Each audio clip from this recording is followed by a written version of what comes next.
Ever found yourself staring at a pile of envelopes, each representing a different bill or expense, and wished there was a way to organize them all within your budgeting app? You're using Goodbudget, which is fantastic, but you're wondering, can I group my envelopes on Goodbudget? That's exactly what we're tackling today. Hey everyone, and welcome to the channel. If you're new here, we're all about simplifying personal finance and making budgeting less of a headache. And if you're a returning subscriber, welcome back. We appreciate you. Now, let's dive into that burning question. Can you group your envelopes on Goodbudget? The short answer is, not directly, not in the way you might be picturing it. Goodbudget doesn't have a feature that lets you create folders or subcategories for your envelopes. You can't drag and drop envelopes into a utilities folder, for example. But don't worry. That doesn't mean you're stuck with a chaotic list of envelopes. There are some clever workarounds you can use to achieve a similar level of organization and control. Think of it as hacking the system a little bit, using Goodbudget's existing features in creative ways. Before we jump into the hacks, let's quickly recap what envelopes are in Goodbudget for those who are just starting out. In Goodbudget, envelopes are essentially your budget categories.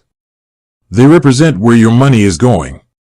Rent, groceries, transportation, entertainment, all these get their own envelope, and you allocate a certain amount of money to each one. This helps you visualize your spending and stick to your budget. So, how can we bring some order to our envelope list if we can't create folders? Here are a few strategies. 1. The prefix/suffix method. This is probably the simplest and most effective way to group envelopes. You use a consistent prefix or suffix in your envelope names to categorize them. For example, let's say you want to group all your housing-related expenses. You could name your envelopes like this: Housing Rent, Housing Utilities, Housing Internet, or, if you prefer suffixes, Rent Housing, Utilities Housing, Internet Housing. This method instantly groups your envelopes alphabetically within Goodbudget. When you're looking at your envelope list, all your housing envelopes will be together. It's clean, it's simple, and it works. 2. The numbering system. Similar to the prefix/suffix method, you can use numbers to categorize your envelopes.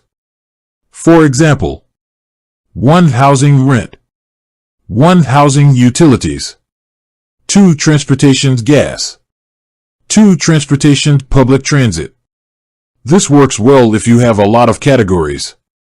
It allows you to quickly see which envelopes belong to which group.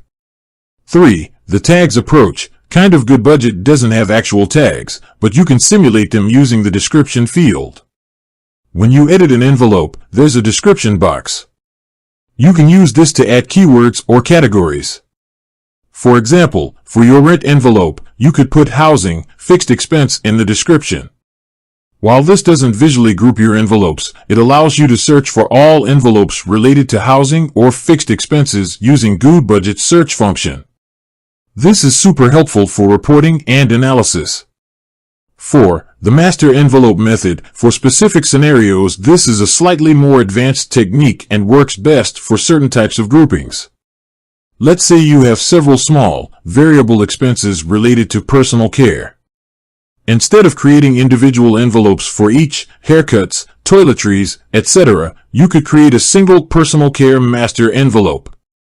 Then, within the description of each transaction related to personal care, you can add more detail, e.g., haircut, toothpaste. This keeps your envelope list shorter but still allows you to track spending in those subcategories through transaction details and reports. 5. The zero-based budgeting mindset. Indirect grouping. While not a direct grouping method, understanding the core principles of zero-based budgeting can indirectly help you organize your envelopes. Zero-based budgeting means every dollar has a purpose. When you approach budgeting with this mindset, you naturally categorize your expenses more effectively, making it easier to manage your envelopes, even without formal grouping features. Now, let's talk about some best practices for managing your envelopes, regardless of which grouping method you choose. Keep it simple. Don't overcomplicate your envelope system. The goal is to make budgeting easier, not harder. Choose a grouping method that you find intuitive and stick with it. Regularly review. Your budget isn't set in stone. Regularly review your spending and adjust your envelopes as needed.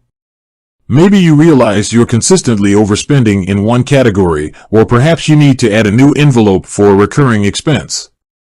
Use the Notes feature. The Notes section for each envelope can be a goldmine of information. Use it to jot down reminders, track recurring payments, or add any other relevant details. Don't be afraid to experiment. Try different grouping methods until you find one that works best for you. What works for one person might not work for another. So, while Goodbudget doesn't offer direct envelope grouping, these workarounds can help you achieve a similar level of organization and make your budgeting experience much smoother. Remember, the key is to find a system that works for you and helps you stay on top of your finances. With that said, thanks for watching, and until next time.